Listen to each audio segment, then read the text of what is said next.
Leo nitaonyesha jinsi gani unaweza kutengeneza application yako ambayo inaweza kusaidia vitu mbalimbali kulingana na kitu chochote kile ambacho wewe unataka. Nikwambie tu kwamba kwa sasa hivi tulipofikia, kila mtu ana uwezo wa kutengeneza application na akaipublish sehemu yoyote ile anayoitaka. Ni wewe tu kuweka muda wako na kufanya kazi kwa kutumia AI. Cha kwanza kabisa ni lazima ujue kwamba AI haikwepeki na ni lazima ujue jinsi ya kuitumia katika enzi hizi ambazo tuko sasa.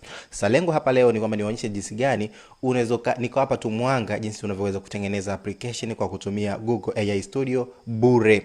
Kumbuka hapa ni bure, nitaelekeza, na hii ni part 1, nitaelekeza kila kitu unachohitaji kujua ili uanze kufanya. Na nikwambie tu, hata kama unatumia simu, smartphone, hichi kitu unachokifanya hapa unaweza kukifanya na wewe pia, sio lazima kwenye kompyuta, okay?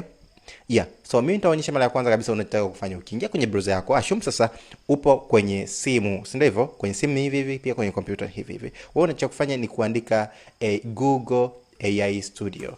AI Studio. Unaweza kuandika direct link au kaandika hivyo, alafu sasa yenyewe itakupeleka kwenye hii linki ya kwanza kabisa, imeandika aistudio.google.com. Wewe unaibonyeza hii. Sawa? So baada ya kuibonyeza, yenyewe italodi hapo kwenye Google.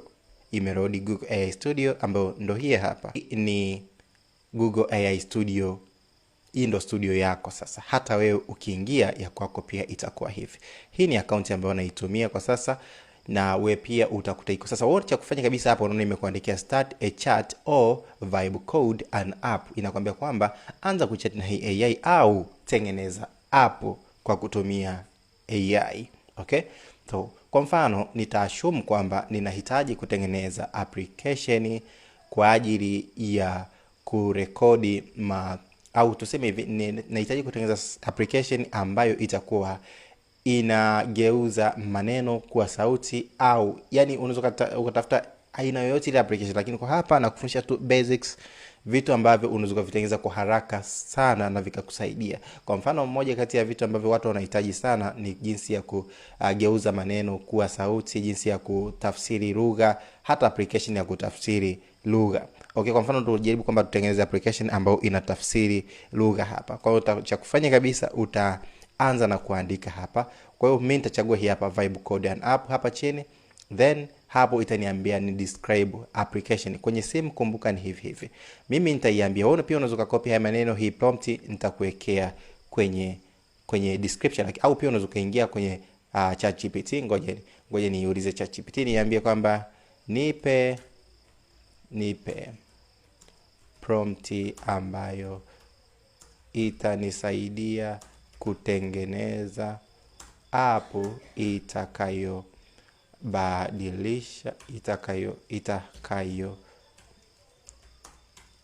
tuseme kwamba itakayonisaidia kutafsiri lugha yoyote. Okay? So badala ya kuandika prompt, mimi nimekuja tu kwenye ChatGPT alafu nikaiambia yenyewe ndio nitengeneze prompt. Okay? So nitaipa hiyo ChatGPT hapa, alafu sasa mimi ChatGPT itanitengenezea prompt. Okay? Prompt. Okay? So hapa inatumia Flutter, lakini naweza nikaiambia kwamba ninatumia Google AI Studio na nataka iwe okay. Utaiambia kwamba natumia Google AI Studio na nataka web app. Okay? So nimeipa hayo maelekezo. Ina maana sasa inatakiwa inipe prompt ambayo nitaitumia katika Google AI Studio hapa. Okay? So imenipa haya. Sasa yenyewe inanipa full prompt. Nachokitaka, nahitaji tu prompt ya kawaida. Kwamba nipe prompt ya kawaida ambayo haina maelezo mengi sana. Lakini kumbuka kwamba ukiipa maelezo mengi ndo vizuri zaidi. Lakini hapa nataka nikuonyeshe jinsi ya kuweza kuona code pia unaiambia inabadilisha kitu fulani. Yes, mengi sana. Sasa nimeiambia nipe prompt ambayo haina maelezo mengi sana. Okay. Hii hapa sasa imeniambia kwamba create a simple responsive. Hii sasa hii ndiyo nitakayowapa. Okay? Yeah. So hapo nitaicopy hii prompt, alafu nitarudi kwenye Google AI Studio hapa, then nitaipaste hivi, alafu baada ya kuipaste nitabonyeza enter. Okay, enter kwenye keyboard yangu, then imenitengenezea hii. Sasa nitakachokifanya nitabonyeza hapa pameandika build to send a prompt. Kumbuka wewe pia ukiipa prompt yenyewe pia inaiangalia hiyo prompt na inaweza kukusaidia kutengeneza kitu kizuri zaidi. Kwa hiyo nitabonyeza build, yes, na yenyewe itaanza kunitengenezea hiyo application ambayo itanisaidia kutafsiri lugha ya aina yoyote ile. Wewe unaweza pia kufanya hivi na ukaweza kutengeneza app yako yoyote ile, kumbuka, ambayo unaitaka. Na ni vizuri sana ukaanza kwa kutengeneza web app kwa sababu hazihitaji hosting. Hii Gemini au Google AI Studio inakupa link ya moja kwa moja kumtumia mtu, ya kushare na mtu, au kama ni application ambayo unataka wewe mwenyewe ndio unaitumia, basi inakuwa ni rahisi sana kwa sababu ile link unashare na wewe mwenyewe, then unakuwa unaitumia wewe mwenyewe. Okay?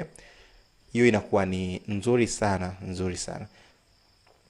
So inatengeneza kama unavyoona hapa, then nitaipa muda kidogo. Yeah. So unavyoona hapa ni kwamba tunaanza ku preview. Ina preview hii application yetu. Sasa baada ya kuiangalia ndio tutaona kwamba tubadilishe kitu gani na tutoe kitu gani. Okay guys? Yes. Pia hapa kuna sehemu ya code, unaweza preview code ambazo zimeandikwa na ukaona kabisa zinavyoandikwa. Hii ndio app yetu kwa mfumo wa kodi. Lakini wewe kama ni mtu ambaye hujui chochote kuhusu kodi, huna haja ya kuangalia hizi kodi hapa. Wewe bonyeza kwenye preview ili uone kitu halisia kwamba ni kitu gani kimetengenezwa. Uzuri wa AI Studio ni kwamba ina uwezo wa kufanya kazi kwenye simu pia kwenye kompyuta. Okay? Sasa hapa imetupa maneno. Sasa hapa kwa mfano ina auto detect language. Umeona? Alafu hapa inatafsiri. Kwa mfano hapa unaweza kuchagua lugha kwamba itafsiri kwenda kwenye lugha gani.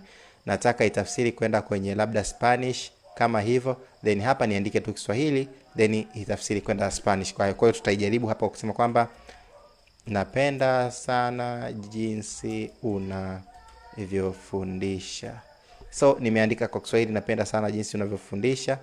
Huku inatakiwa i-auto detect. Kwa hiyo nitabonyeza translate now. Tuone kwamba ita detect Kiswahili. Yes, ime detect kwamba ni Kiswahili, na hapa chini imetafsiri kwenda kwenye Spanish. Me gusta mucho como entrenas. So kama unavyoona rahisi sana. Sasa unaweza kufanya vyovyote unavyotaka hapa.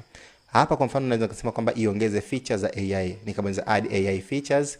Kwa mfano naweza nikaamua kwamba create a conversational voice app. Hapa hivi nikatengeneza app ya voice ya sauti, nikatumia Google Map kwa na detect kwamba mtu yuko wapi, kwa hiyo na detect language yake, nikawa na analyze image, kitu chochote kile ninachokitaka naweza kutengeneza. Okay? Yeah, add a source display, add a voice input. Ngoja ni add voice input, maana ni kitu kizuri sana. Yaani mtu awe na uwezo wa kuongea tu, maneno yanajiandika, kwa sababu muda mwingine kuandika kwa mkono inakuwa ni kitu kidogo ambacho ni kigumu. Okay, so nimebonyeza huko, itanipa hapa prompt allow access to microphone. Yes, perfect. Umeona sasa kwamba inakupa uwezo wa kwamba unaongea then ina translate. Guys, hichi ni kitu ambacho ni zamani ilikuwa kwamba ukitengeneza kitu kama hichi ingekuchukua muda mwingi sana, lakini kwa sasa hivi imeshakuwa ni kitu simple kwetu sisi kutengeneza vitu kama hivi. Okay, mimi nimetengeneza application nyingi kutumia AI. Hii naonyesha hapa kwa sababu hii ni bure. Mimi natumia pia hadi AI za kulipia, ni nzuri sana. So baada ya kuweka hiyo, umeona hapa kwamba inaanza kutengeneza ile ya kudetect ya kuongea. Yaani niwe naongea tu, sina haja ya kutype, then yenyewe ina translate. Okay, ndio hiyo sifa inaiweka sasa hapa. So guys, unaweza kuweka kitu chochote kile ambacho wewe unakitaka. Chochote kile, yani kitu ambacho unakifikiria kwenye akili yako, kiandike hicho na yenyewe itakutengenezea. Hamna limit. Wanasema wazungu kwamba sky is the limit. Kwa hata wewe pia sky ndio limit yako. Sasa nikwambie sasa kitu kimoja kizuri hapa ni kwamba kama sasa mambo ya GitHub, sijui kama mnayajua GitHub, unaweza ukasync hii project yako na GitHub. Okay? Alafu ukaje ukashare na watu, au unaweza tengeneza app kabisa. Unaona hapa imekwambia deploy application, deploy app. Ukibonyeza hapo itakwambia select cloud project, then unatengeneza sub project ambayo kwa mfano mimi nina project zangu hizo hapa Learners na Vidisto. Lakini na wewe pia unaweza ka deploy hapo. Lakini sasa kama unahitaji tu kutumia tu kawaida na watu wakanani, wewe una share hii app. Una share hapa, then unapewa hii hapa link. Hii link unaona hapa imekwambia publish your app default full screen. Naweza nikaiwasha hii link, then nikawasha default to full screen pia, then hii link nikaicopy, then mimi nikashare na watu. Kwa hiyo wale watu ukiwatumia hiyo link, ina maana wanatumia app yako kwenye web na wanafanya functionality zao zote wanazohitaji. Okay guys, nitaendelea kuonyesha jinsi gani unaweza kutumia hii AI Studio kufanya vitu vikubwa zaidi. Hii ni kama intro tu. Yes. Kama hujanifollow basi utanifollow, then utaendelea kuona vitu vingi zaidi.